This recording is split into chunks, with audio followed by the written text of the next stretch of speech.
Aristotle once said, "We are what we repeatedly do." If this is true, then how we go about our days and the habits we put in place play a big role in who we are and what we accomplish. If our consistent actions aren't in line with our goals, we may feel discouraged and defeated. Instead, setting effective routines can ensure we work towards the things we want, especially with money. In this episode, I'm sharing 5 money routines to implement in order to see next level growth in your situation. Once you become conscious of your actions, you can start or continue doing things that will help you grow.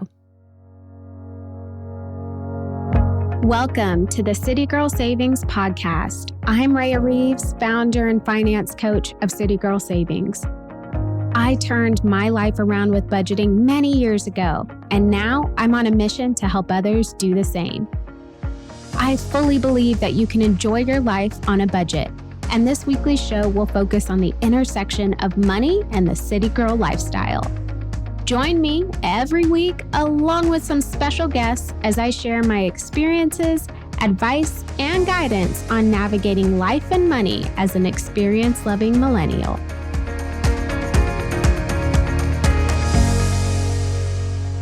According to Fort Behavioral Health, routines are conscious ways of doing things repetitively and in a specific order, like making your coffee, then brushing your teeth, getting dressed, and making your bed every morning before you leave the house to go to the gym.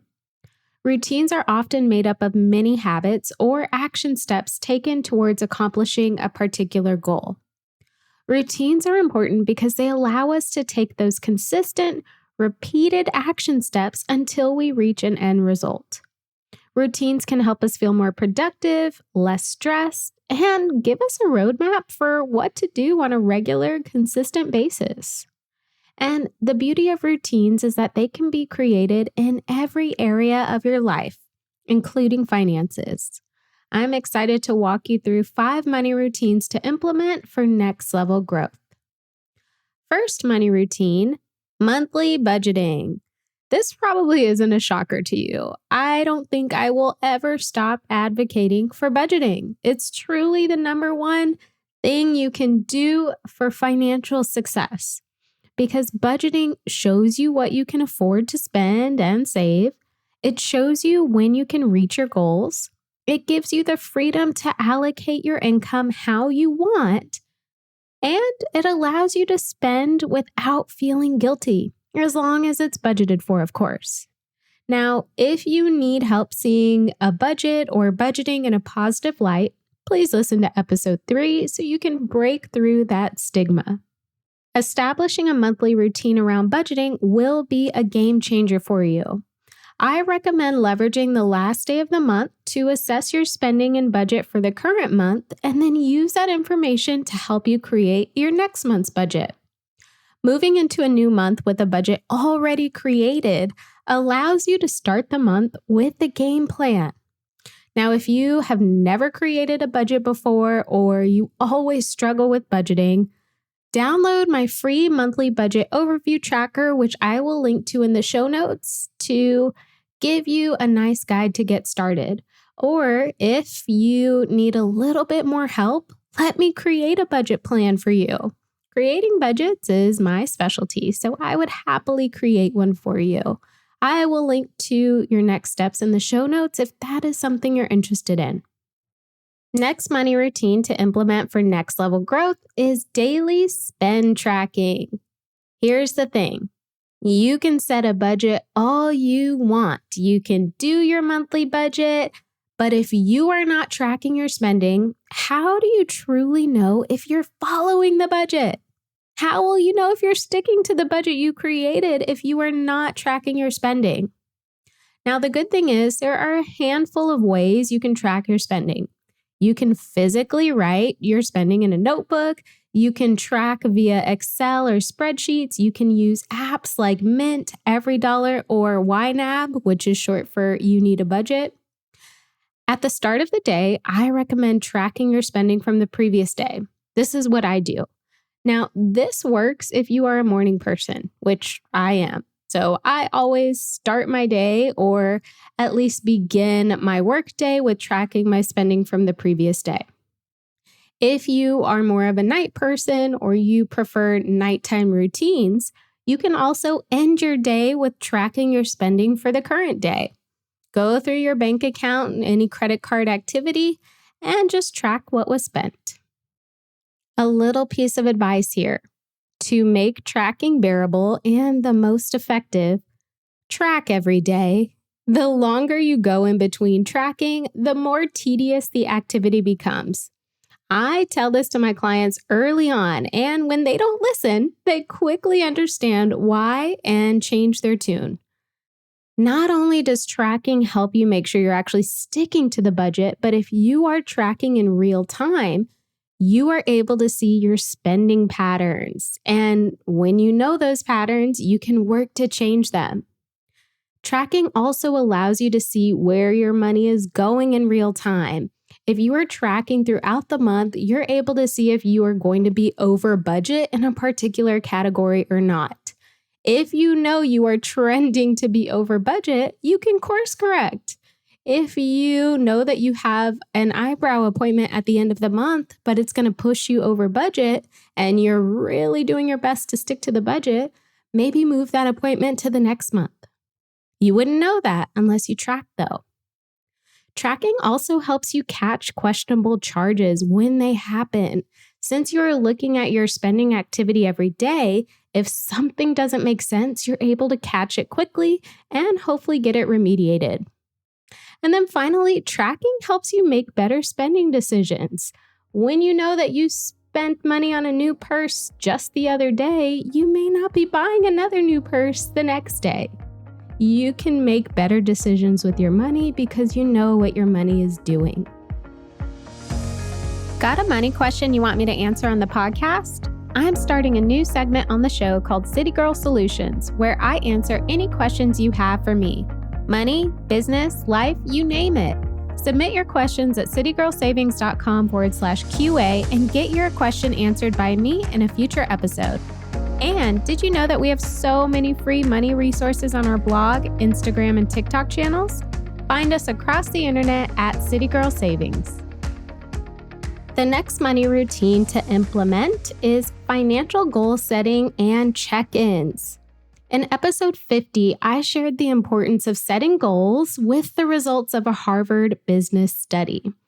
I will link to that episode in the show notes, but essentially the study found a few things. It found that 83% of the population does not have any goals, so they don't set goals. 14% do have a plan in mind, but the goals are not written down. And 3% of the population do have goals written down. The study also found that the 14% who have goals, but they're not written down, are 10 times more successful than the people who don't set goals. Now, what's even crazier is the 3% with the goals that were written down are 3 times more successful than the 14% with unwritten goals. So I think it's very clear setting goals is absolutely necessary for success. And if you want success with your money, set financial goals. Now, I recommend establishing a 2-part financial goal setting routine. Annual financial goal setting, so creating your financial goals in preparation for a new year. What will you be focused on in the year? And then quarterly or monthly goal check-ins. I personally like to see my goal progress on a monthly basis, so this helps me know if I'm on track or not. But I think quarterly is also effective. Whenever you check in with your goals, the purpose is to see if you are on track. Do you need to make up for lost time? Are you moving quickly and doing more than you actually expect? These check-ins will help you know if you're on the right track or if you need to make changes. At the end of the day, when you set money goals, or any goal for that matter, as long as you work towards the goals, progress is being made, whether you actually reach the goal or not. And that's a win in and of itself. Next money routine to implement is a net worth review. Your net worth is your total assets, so think cash, bank account balances, etc., less your total debts, so loan balances, credit card balances, etc. Your net worth can be positive or negative.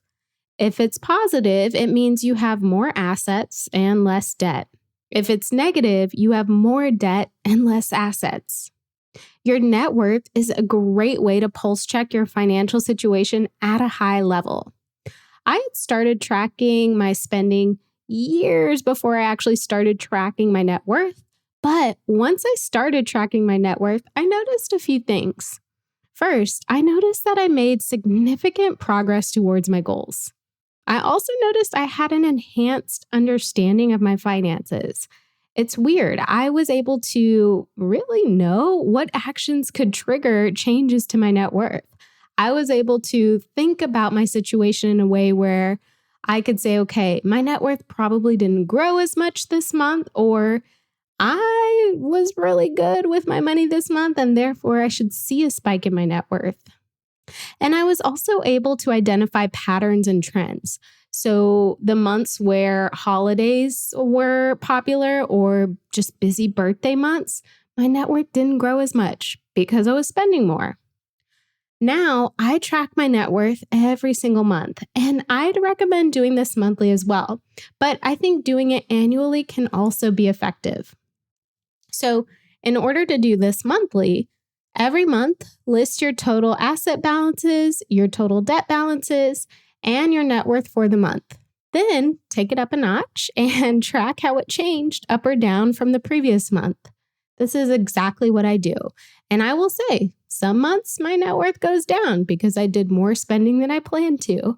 Other months my net worth goes up. And at the end of the year, I do a holistic look. At the end of the day, did my net worth improve over the year? Final money routine to implement: daily money affirmations and gratitude.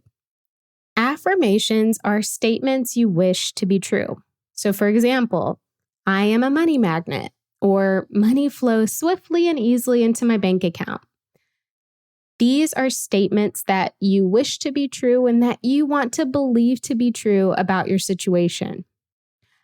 Affirmations around money are extremely effective. Every day, repeat your money affirmations out loud. And bonus points if you say them to yourself in the mirror. Come up with your own affirmations about money or Google some. Just find ones that truly resonate with you. In episode 10, I talk about conquering failure and redefining success, and I shared how affirmations made all the difference for me in taking City Girl Savings full time. I will link to that episode in case you want to listen. Now, affirmations and gratitude go hand in hand. Expressing gratitude for the money you have can be an affirmation by itself. I am grateful for the money I make. I am grateful for the money that comes into my bank account. Gratitude allows you to focus on the good, even if things aren't exactly where you want them to be. So in addition to stating your daily money affirmations, make a list of things you're grateful for every day. I use the Start Today journal, and in doing so, they have a list of 5 things that you're grateful for. So every day when I do the Start Today journal, I list the 5 things I'm grateful for. The good thing about gratitude is there is always something to be grateful for, so it shouldn't be hard to do. Now, each of these money routines can help you see tremendous growth in your finances, but doing them all together can be an absolute game changer. Good luck with setting your routines, and make sure you get them on the calendar and put reminders in your phone. Thank you so much for tuning in to City Girl Savings today. I hope you feel empowered and inspired to master your money as you make your way to your dream life. Make sure you subscribe so you're the first to know when a new episode comes out. I truly value your thoughts and feedback, so please leave a review and let me know how this podcast has impacted you. Can't wait to chat soon and make it a great day.